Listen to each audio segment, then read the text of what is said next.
Sariya bulo lajɛ bagaw Sheriff la Jabaramuso kan an b'a fɔ ka waleɲuman dɔn ko aw bisimila aw ka jɛmukan sariya bulon kan ka bɛn ni nin kuma ye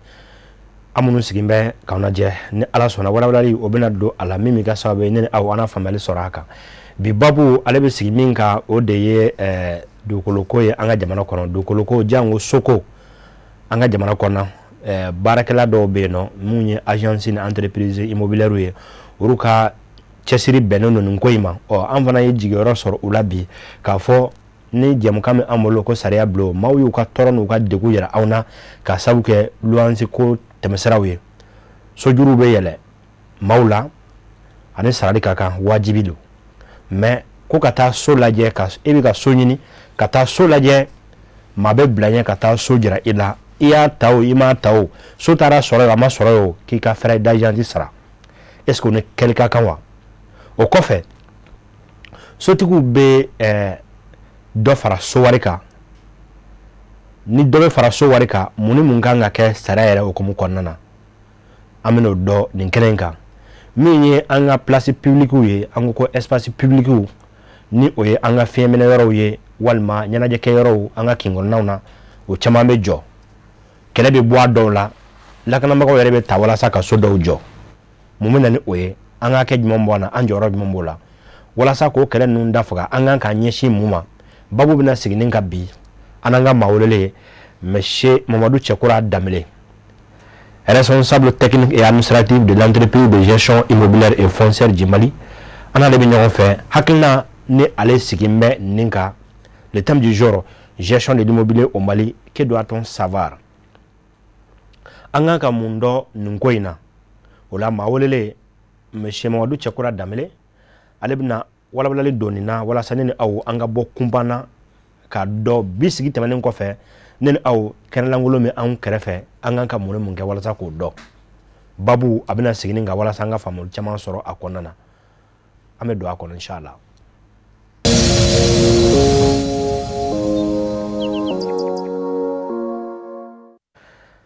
Monsieur le responsable technique et administratif EJI Mali do an bɛ fɔ k'i waleɲuman dɔn i sɔnni na ka na nin kɛnɛ in kan. Nin tɛ siɲɛ fɔlɔ ye kuma o kuma an mago ser'i ma min ye dugukoloko baaraw ye aw ka baara ɲɛsinnen dɔ ma i ka fɛn bɛɛ bila ka na walasa mun bɛ ka kɛ i kana aw na dɔnniya a la gɛlɛya minnu bɛ aw yɛrɛ senkɔrɔ kumaw la a ka diya n'an bɛ bi aw yɛrɛ kan ka dɔw da aw kun o ɲininkali minnu t'i tɔɔrɔ sanga ni waati an mako mana s'i ma yan ka fara an ka arajo so kan n'o ye La Voix du Citoyen an bɛ fɔ k'i waleɲuman dɔn. Olu diyara n ye sutura yɛrɛ an b'i fo i ka cɛsiri la n bɛ teleso ɲɛmɔgɔw fo ani a baarakɛlaw bɛɛ lajɛlen an bɛ jamana min kɔnɔ an b'a ɲɛmɔgɔw fo an bɛ jamana kɔnɔden tɔ bɛɛ fo ani Sheriff la lajɛbaa bɛɛ lajɛlen ani n yɛrɛ ka directeur n'o de kɛra sababu ye n ka se ka wuli ka na yan parce que ni ko responsable technique directeur général fana bɛ yen n'o ye Fali Tarawele n ka foli b'ale fana ye ani an ka baarakɛlaw mɔgɔw bɛɛ lajɛlen parce que n'i y'a ye bɔra i ka baarakɛyɔrɔ la dɔw bɛ ka baara dɔ k'i nɔ na donc n ka foli b'olu bɛɛ lajɛlen. A diyara n ye i Danbele sisan n'a fɔra ko agent immobilier ale yɛrɛ ye baara kɛ lasugu jumɛn ye un agent immobilier. Bon Suntura an bɛ dugawu kɛ an bɛ min fɔ Ala ka a mɛnli ɲuman ni a faamuyali ɲuman di a lamɛnbagaw ma. Amin. Ala kana kuma b'an yɛrɛ da min bɛ tila k'an gɛn k'an minɛ. Amin. Bon agent immobilier ye mɔgɔ ye maa min bɛ yen ni jamana ye a yamaruya a ka baara kɛ dugukolo ko kan yamaruya tɛ dɔwɛrɛ ye yamaruya ye sɛbɛn de ye n'a bɛ f'o ma ko agrément ni jamana ye o d'i ma o ye yamaruyalen ye i ka baara kɛ sariyaw fana kɔnɔ ka fara a kan parce que papier tali tɛ papier sɔrɔli tɛ n'i ye papier sɔrɔ f'i ka baara fana kɛ sariya kɔnɔ pour que a ka f'i ma agent immobilier parce que titre in a bɛ laɲini dɔw de kofɔ a bɛ laɲini min kofɔ a man ka mɔgɔ jigitigɛla kofɔ a man ka mɔgɔ kofɔ maa min bi a kɛ jenika ɲimi baara ye agent immobilier man ka olu si kofɔ a fɔra de a bɛ agent immobilier ye mɔgɔ ye maa min ni jamana kelen k'a yamaruya ni papier aka dugukolo baara kɛ o de agent immobilier travailler dans l'immeuble ni ko immeuble i bɛ min fɔ sisan bâtiment b'a la mais so b'a la foro b'a la ani terrain lankolon b'a la o bɛɛ de ye immeuble ye min tɛ se ka bɔ a nɔ na immeuble ye o de ye n'i b'a définition classique lajɛ a faamuna mais o la sisan an gasilen don dɔɔni nin kɛnɛ in kan an dontɔ sisan n y'o kuma ɲɛfɔ lajɛbagaw sigi bɛ k'o jaabi kɔnɔ Bamakɔ kɔnɔ hakaja ka se Mali duguba caman kɔnɔ maaw mako bɛ so la su ani tile an bɔra an ka dugu la ka na ala ma bɛɛ garisɛgɛ don i tɔgɔ la so la fɔlɔ i kan k'i kun don yɔrɔ min na ni o ye an b'a dɔn ni luwanse ye k'o ɲini kuma la n'i sera dɔw ma an b'a fɔ ko agence an kɔni y'a bɛɛ jate agence ye ani yɛrɛ bɔra ka agent minnu fɔ ko mako bɛ yɔrɔ la u bɛ taa ni ye yɔrɔ dɔw la ko so bɛ an bolo yen na i kana lajɛ a taara sɔrɔ so talaw so ma kɛ e jɛn ta ye o a kɛra fɛn o fɛn ko i ka fɛrɛ dajanni sara dɔw b'a fɔ ko 400 an kɔni ma se ka o 400 sarali kun faamu ni bɛ se k'an bila saraw la bon u bi o min fɔ normalement en principe o déplacement de parce que dugubaw de don ni luwanse yɔrɔ la dugubaw la ka kɛ Bamakɔ ou bien ka kɛ capitale régionale ou bien ka kɛ cercle ye minnu bɛ n'u ka bon ni mɔgɔw bi mɔgɔ ka so ta sara la minnu bɛ n'u fana bilalen bɛ mɔgɔw ɲɛma u fana u dahirimɛ de bɛ sɔrɔ a la mais ko dɔ de donnen bɛ ko in kɔnɔ min f'an ka o fɔ o ka faamuya kosɛbɛ bon i nana mɔgɔ nɔfɛ k'a ka so ɲini ye est ce que minnu bɛ so ɲini mɔgɔ ye est ce que a bɛɛ ye agent immobilier ye so ɲinina bɛɛ ti agent immobilier ye parce que ni i nana plateau kan i bɛ ka kuma an bɛ Mali de kɔnɔ yan mɔgɔ dɔn man go Mali kɔnɔ ni kumana dɔrɔn kuma bɛ wuli i nɔfɛ dugukolo baara kɔnɔkɛlaw cɛla mɔgɔ dɔw bɛ yen n'i bɛ kuma fɔ i t'a fɔ i tɛ se ka munumunu kuma nɔfɛ quoi kokisɛriw bɛ yen o tɛ se ka mɔgɔ kɛ agent immobilier cogo di agent immobilier de n y'a fɔ introduction na agent immobilier de ye mɔgɔ ye maa min ni jamana y'a yamaruya ni papier a ka baara kɛ wa sariya dɔw de bɛ yen jamana kelen y'o fixe a bɛ baara kɛ ni o kɔnɔna di immeuble kan donc ni i bɔra o kɔnɔna na jamana ye sariya baara min di e ma agrément t'e bolo fɔlɔ donc ça veut dire que e t'a ye agrément b'e bolo jamana ye hakɛ min fɔ e tɛ ka taa ni o sira ye e t'a la minnu bɛ yen n'u bɛ wari minɛ mɔgɔ bolo est ce que a bɛ ye agent immobilier mɔgɔw minnu bɛ t'u nɔfɛ u bɛ t'u sɔrɔ yɔrɔ jumɛn yiri kɔrɔ wa dɔ ka magasin da la parce que ni fɛn bɛ fɔ i tɛ se ka taa agrément ta jamana parce que n'i bɛ agrément yɛrɛ ta a bɛ fɔ dɔrɔn siège de y'a ko i sigiyɔrɔ i kan ka ye yɔrɔ min bon ni o ti maa min na n'a y'o fana bɛɛ fara jama in kan an ka tɔgɔ tiɲɛ a bɛ bonya dɛ donc en principe n'i ye i ka déplacement kɔni mɔgɔ tɛ se ka baara kɛ fu la o n'a ma ɲɛ k'i mɔgɔ wari fana minɛ ka taa yɔrɔ yira a la e min wari minɛ k'e tɔ min tɛ sɔrɔ certain k'i yɔrɔ bɛ yen fɔlɔ mais a caman bɛ yen yɔrɔ tɛ ye dɛ bon o sonyɛn de parce que o sonyɛn de mun na parce que e a tigi mago bɛ fɛn dɔ la e donna n'a hakili cɛ ka bolola wari minɛ wari dɔgɔya n'a wari caya acte de ko don acte de ko don e b'a dɔn a tɛ e ye wari minɛ a bolo ka t'i jɔ yɔrɔ lankolon na dɔw bɛ na ko datugulen bɛ a fɔ an ye o dɔw bɛ na ko ko datugulen bɛ ko clé don u bɛ téléphone ta numéro min ma don appel tɛ sɔrɔ bon franchement olu c'est des choses hali minnu fana bɛ yɔrɔ ɲini n bɛ u deli i kana taa yɔrɔ ɲini mɔgɔ fɛ yɔrɔ bɛɛ la ni maa min ka agent immobilier a ka bureau ɲini k'a ye a daga yɔrɔ ɲini i k'i ka wari don a bolo ou bien i ka yɛlɛ a kɔfɛ moto la ou bien i ka tugu a kɔ a ka taa yɔrɔ la min ye yɔrɔ yira yɔrɔ ye nin yɔrɔ de bɛ n b'a yira nin yɔrɔ de bɛ n t'a yira a dɔw bɛ n'i ye wari kɔni d'u ma dɔrɔn o y'a bannen pewu o bɛ kɛ mɔgɔ caman na donc o kɔni o tɛ baara in dɔ ye. a diyara n ye o kɔfɛ sisan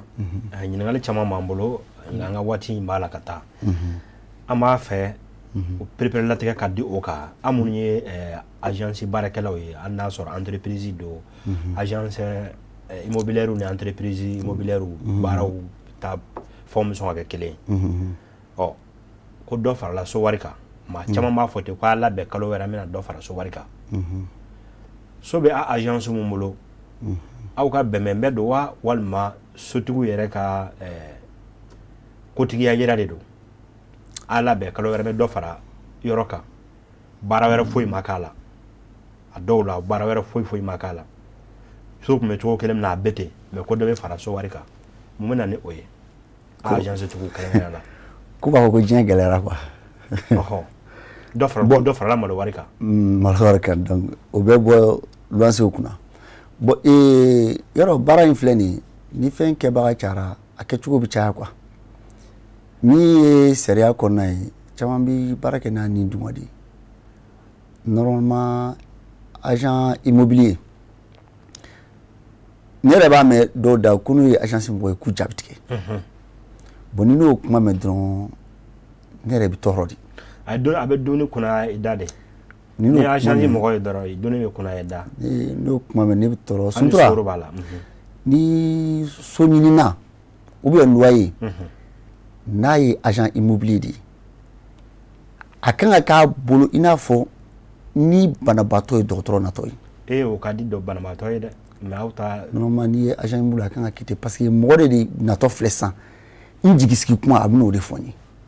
parce que déjà e kɔni bɛ so la i labɛnnen b'a sarali fɛ o gɛlɛya wɛrɛ t'o kɔnɔ o donc n'a bɛ na a kan ka peut-être so wari di ou bien fɛn wɛrɛ bɛ yen min ye kunnafoni ɲuman ye a bɛ se k'o de f'i ye mais min ye ka dɔ fara so wari kan agence ni sotigiw ni ɲɔgɔn cɛ bon ko in kɔnɔna ka ca i bɛ taa sɔrɔ sotigi dɔ bɛ yen u b'a fɔ agence ye bon n ye n ka so di kalo 2 kalo 3 n bɛ dɔ fara n ka so wari kan bon ni motif t'a la n ti mɔgɔ ta fɔ dɛ n bɛna kuma ni sariya de ye ni motif t'a la e ma so aménager foyi ma kɛ k'a fɔ ten dɔrɔn ko n bɛna dɔ fara n ka so wari kan bon an kɔni fɛ yen Jif Mali la an tɛ sɔn parce que agent immobilier ti ciden gansan ye dɛ fo mɔgɔ k'a dɔn de ko n bɛ baara dɔ kɛ ni yɔrɔ dɔ sɔrɔ n bɛ mɔgɔ damadɔ dɔn n b'olu ka so wari minɛ n bɛ taa ka taa di u ma n bɛ n ka pourcentage ni sɔrɔ a la agent immobilier ti o ye agent immobilier ye mɔgɔ ye min bɛ sotigi ani loyer cɛ min fana bɛ sotigi ani impôt cɛ ani taxe cɛ awɔ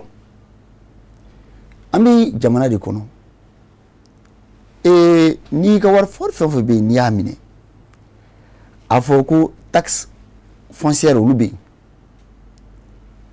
yen impôt sur le revenu foncier o bɛ yen olu bɛ agence de kan ka olu fara ɲɔgɔn kan sotigi yɛrɛ kɔfɛ ou bien ni sotigi ka bɛn na o bɛ taa verser n'i ye so minɛ n'o position ye so bɛ yen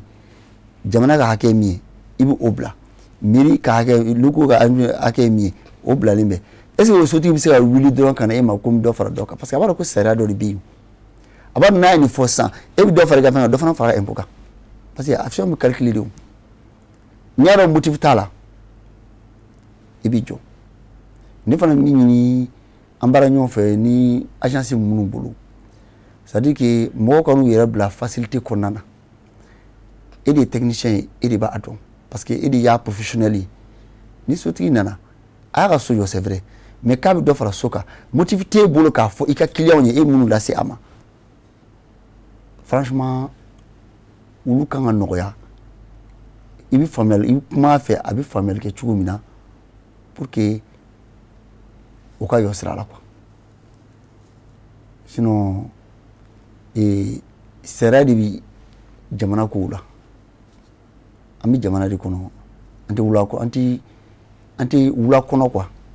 mara de bɛ yen. a diyara n ye monsieur le responsable technique et administratif mais nin sira in kan anw ka kɛnɛ in kan ne nana a la a laada dɔlen don o de ye anw tɛ maa ɲɛnajɛ kɛnɛ in kan maa dɔw de bɛ yen minnu ka nafa bɛ bɔ nin na faamuyali dɔ bɛ d'u ma min ni dungɔ tɛ kelen i ko sisan nɔ k'an ka paratigi bila angana sare min fo ala anga temen o sira ye an wa kana sigi kunde o o ni antoro kono e dasara en bogo ni taxi ko ma jamu kambe amulo anga radio sola min ye radio la vaji citoyen kalabangora de kenna anye cibla min ye agence barakala chama ku kana ko ku tse kana ko nana ko embo maw ni meribina wodi ko kani est-ce que Egypte Mali be ayra yo o kulu kon nana munu mesira kana kenauka bon alhamdulillah je m'inscrire Egypte Mali répond à tous les appels ni a wulu yoro anga bara hukum konana ambita parce que impôt jurutana awa mais impôt jurutana Amerika haketana ashila yoro ni jamana kono ala nga plaki mun tulle mesrada la ni communicat la communicat mi mo ko ska ameu ala nga plaki mun tulle mesrada la kana fa nga bureau la amba be kilin war sara san kono e plaki war fa la mesara plaki war bi sara sera le ba sara di al plaki mun bi mi ba nga bureau indiqué kana fu bureau la amba be war sara c'est beni ngoro secteur 7 c'est le secteur 7 la oran kare Egypte Mali ba plaki fu bureau kono plaki bi an amba be kilin war sara plaki kilin fe amba war sara ay reçu be wala ko doni ba ni silme mirla bon un peu biti kala sa amita an kan mi sara jamana am tambasara min ye nyegam labeni ame agence fana interpellé ko sebe ko sobe agence bolo kalo kala me war sarawiye awtena nga nyegam fa te sama o ko be chogodi bon ulu ye benkan de sotigi ni agence ci parce que kavani mogo be so dima nyegen glani chugoro bi obi sotigi ka buluka so fa na chena ka ce niveau do ma les défauts très apparents nous fenke o ni sotigi bi ulu la ben quoi mais mi e défaut mi manu yi o bi se ka dépend organisation fait entreprise avec organisation fait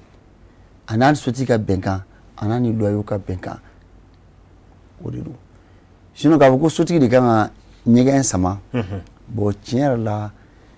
amuye sara économie bi wajibiya sotigi ka ayana ka donyaw la comme ni ye kuma fo mo ko kuma fana bi kalan quoi abisa ke mo do bisa soro min ba yirana ka fo ko effectivement sotigi kan nyegen sama angon mai sara mba ajaguya o famna o ko fe sisan ni aye jatemene ke ibina ye ka fo minyi anga kene blalonye anga sigidawla amme adon ni espace vert ya ngol ma wolete minun ganga ke fiemene daw ya me balon tan kena daw ka me manga mina a chamana balon tan ro la kenena la ko anga kene do kelo bikala wala sa so daw ka jo a la kana mago bena sanje damene fo ka daw janfa amba fe amuno molo be dugolo ko barala e ka se ka an kunafoniya kan blasra nun kwenga te masara jumo be ala OK espace public place publique suntura ni lotissement mike espace public mumbi place publique espace vert terrain de sport centre de santé gendarmerie jardin d'enfants école a fulma ko équipement di ulu ye lotissement par nawdi mosquée église lieu de culte d'oro ulu ye lotissement par nawdi kabru do wera ya kono kabru do mbala ulu be équipement yi ulu be ibita soro ou be affecté ministère do de là ni wati kama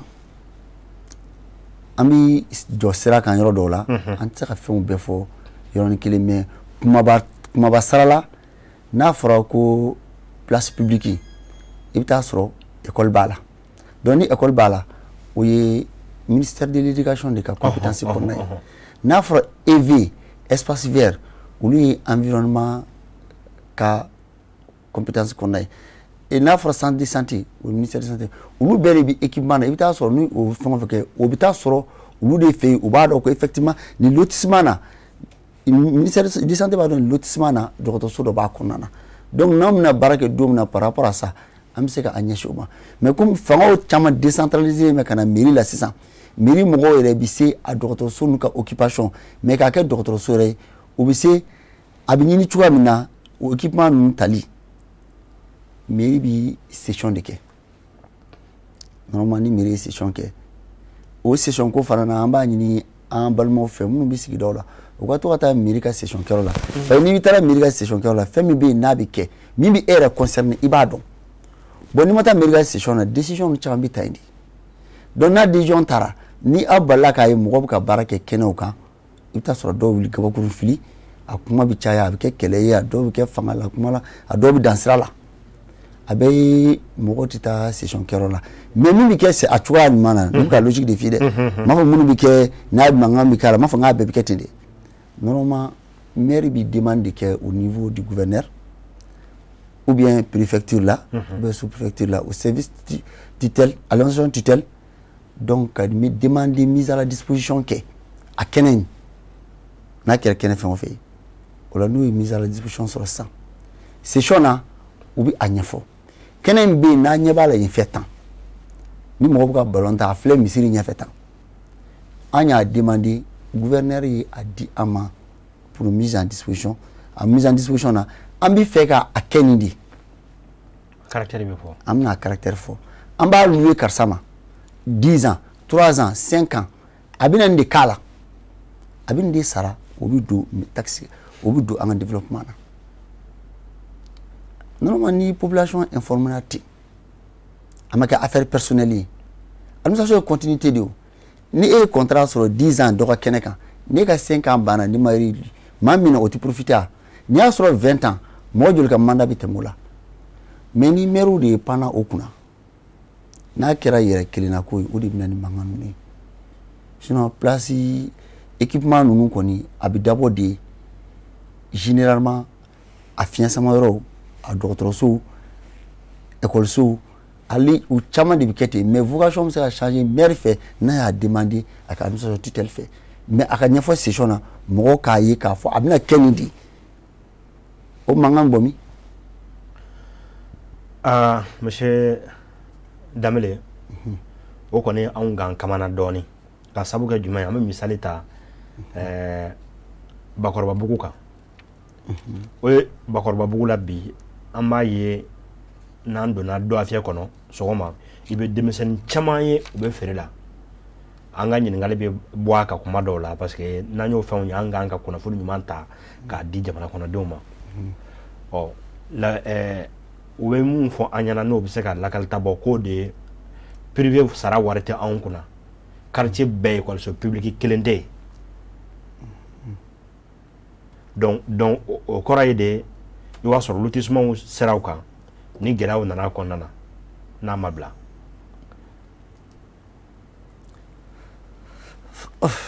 Bakɔrɔbabugu Yirimajɔ Bakɔrɔbabugu d'accord ni a ma bila peut-être o bɛ se ka kɛ lotissement cogoya ye sinon dans la matière ni lotissement bɛ kɛ service technique minnu bɛ yen n'u bɛ tɛmɛ yɔrɔ kan u kan k'a dɔn ni yɔrɔ mago bɛ jumɛn de la lotissement na ni mago bɛ jumɛn de la lotissement na donc équipement ninnu de bɛ fara sow kan parce que n'i ko mɔgɔ ka na sigi i ye kalanyɔrɔ i kan ka kalanyɔrɔ d'a ma dɔgɔtɔrɔso kan ka d'a ma mɔgɔ ka lajɛli yɔrɔ kan ka sɔrɔ yen fɛn wɛrɛ kan ka sɔrɔ lakana yɔrɔ ni fɛn ninnu olu bɛɛ kan ka sɔrɔ a yɔrɔ la bon ni o ma k'a la peut-être ni i ni communicisi mɔgɔ ye ɲɔgɔn sɔrɔ don min na i tɛna olu ɲininka a la kosɛbɛ sinon en principe a kan ka k'a la. A faamuya merci beaucoup monsieur Damele an ka waati kɔni tɔ tora an bolo miniti 3 ɲɔgɔnna ye o la an b'a fɛ k'a dɔn kɛnɛ ninnu kan i da sera a ma gabakuru bɛ fili a la kuma dɔw sifinw yɛrɛ bɛ fara ɲɔgɔn kan k'a kɛ kɛlɛba ye dɔw bɛ na so jɔ a la nka laban min kɛ jumɛn an b'a caman ye lakanamɔgɔw bɛ na minnu ye polisiw ye walima gardiw ka na yɔrɔ lakanani daminɛ kabini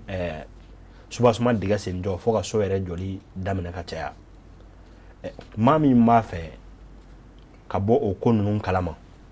kɛnɛ in kan maa mun bɛna jɛmukan in lajɛ walasa ka kɛ kalanbulon ye u bolo waati nataw la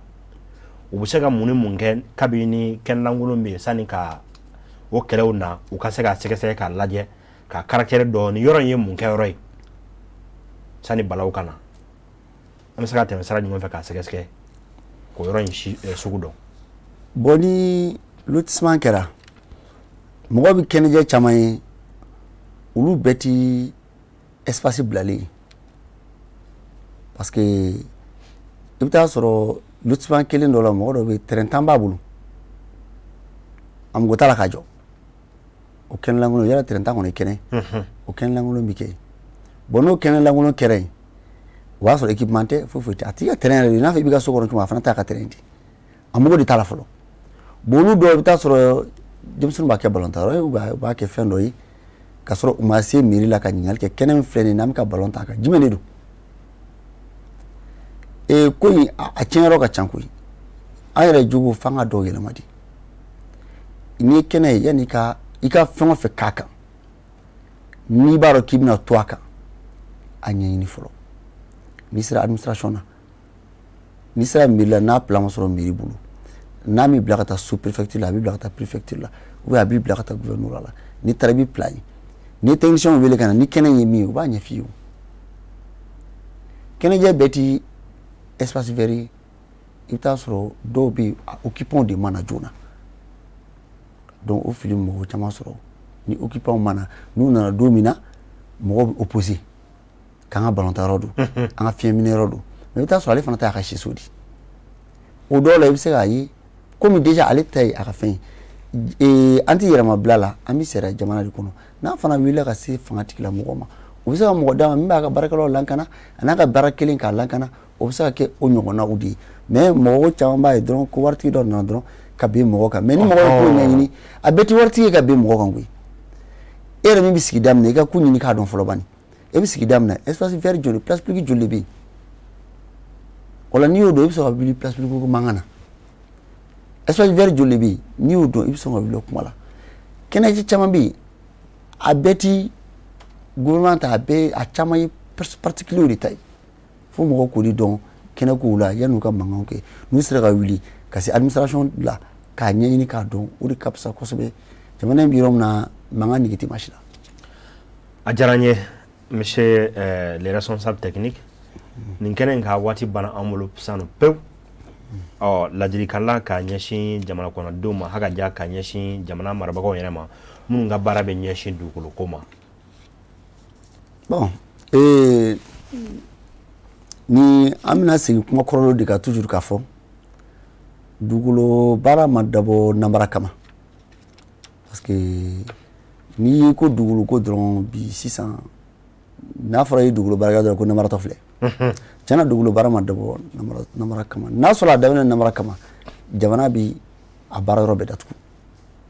mais ni mɔgɔ nɔgɔlen donna fɛn na hali n'a jɛlen bɛ ale b'a ka ko k'a kɔnɔ k'a ɲini mɔgɔw fana fɛ minnu bɛ yen n'u bɛ yɔrɔ ɲini u la u ka taa a service la minnu yamaruyalen bɛ ni a baara ye u ka kɛ k'a ɲini population fana fɛ u ka gɛrɛ mairie la session na k'a dɔn place publique ko minnu bɛ yen n'a bɛ kɛ mankan ye peut-être o bɛ dɔɔnin bɔ olu fana na k'a fɔ administration fana ye administration kana a kɔ don mɔgɔw la n'a ye yɔrɔ d'u ma parce que e papier di mɔgɔ ma i y'i kɔ don a la i ti a tɔ si ɲɛɲini i bɛ taa sɔrɔ papier bɛ yɔrɔ dɔ la so bɛ jɔ fo k'a ban pepu ka taa sɔrɔ mɔgɔ dɔ bɛ wale yɔrɔ sanfɛ donc peut-être ni suivi bɛ kɛ a ɲɛma an tɛna an yɛrɛ sɔrɔ olu ko kɔnɔ quoi parce que n'i nana yan min kan ka fɔ i b'o de fɔ n'i ti nin ɲɔgɔn fɔ yan dɛ i ti nin ɲɔgɔn fɔ min ye tiɲɛ i b'o de fɔ ou bien i bɛ daminɛ n'i bɛ daminɛ i tɛna donc administration fana u ka wuli yɔrɔ kura minnu bɛ yen n'a bɛ ka poyi u k'u sɛgɛsɛgɛ kosɛbɛ a so bɛ ka jɔ cogoya min na u bɛ sariya kɔnɔ wa papiye b'u bolo wa yamaruya dɔ bɛ yen n'u bɛ k'a jɔ wa peut-être n'o kɛra mɔgɔw bɛ lafiya mɔgɔw bɛ ka wari fitinin minnu bɔ k'a don yɔrɔ la a bɛ sauver. a diyara n ye kɔrɔ nin kɔfɛ sisan maaw ye faamuyali caman sɔrɔ nin na ka sabu kɛ i nali nin ye bi i ma nin dungo kuma fɔ anw ye minnu mɛn a la o la maa caman sɔn ka na nin kɛnɛ in kan an ka WhatsApp numéro ale la dayɛlɛlen don ka bila maaw ye minnu b'a fɛ ka na kɛnɛ in kan an bɛna masala fɛn minnu kan n'a bɛ bila bɛɛ lajɛlen ka foroba tɔnɔ kɔnɔna na an bɛ tɛmɛ ni o jatew ye ka aw lasɔrɔ sisan i bɛ tɛmɛ sira jumɛn fɛ Egypte Mali Egypte Mali an ka siège bi Bamako Sebeni kɔrɔ commune 4 la ani Kapu Manjan donc anti mɔgɔ dogolen kabini gitonda la i b'an ka plaque ye buguni 3 ja bi plaque jɛman sanfɛ buguni 3 ye bilenman ye donc n'i ye a sira minɛ ka ca Ala fɛ i b'a ye. A diyara n ye an bɛ fɔ k'i waleɲuman dɔn i Danbele. Merci bien Sutura. Sariya Bulo jɛmukan kɔnɔ an bɛ aw fo ka waleɲuman dɔn ni ne kun kɛra aw garisɛgɛ ye an ka babu ale tun bɛ ka boli min kan o de ye dugukolo ko min ye sokow ye espace verts an da sera ninnu bɛɛ lajɛlen ma hakili aw ye faamuyali sɔrɔ a kɔnɔ maa welele ale ye monsieur Mamadou Cɛkura Danbele responsable technique et administratif de l'entreprise de gestion immobilière et foncière du Mali n'an ko ko Egypte Mali ale tun bɛ an bolokɔrɔ bi min ye cakɛda ɲɛmaa ye monsieur Nvali Tarawele an ka foli bɛ se ani baarakɛla bɛɛ lajɛlen ma k'a fɔ kɛnɛ in ye aw ta ye a bɛna minnu fɔ a kɔnɔna na jagokanw tɛ mais maaw bilasira kanw de don tɛmɛ kan ka kɛ minnu fɛ ni dɔngɔ sago kuma yɔrɔ fɔ yɔrɔ tɛ an kan ka tɛmɛ sira mun kan min bɛ kɛ sababu ye ka lafiya di bɛɛ lajɛlen ma hali faamaw k'u bilasira u ka baara kɔnɔ kɛnɛ ye nin de ye ni Ala sɔnna waati wɛrɛ ne ni aw an na ɲɔgɔn sɔrɔ Sariya Bulon kɔnɔ. Salamu alaikum warahmatulahi taala wabarakatuh.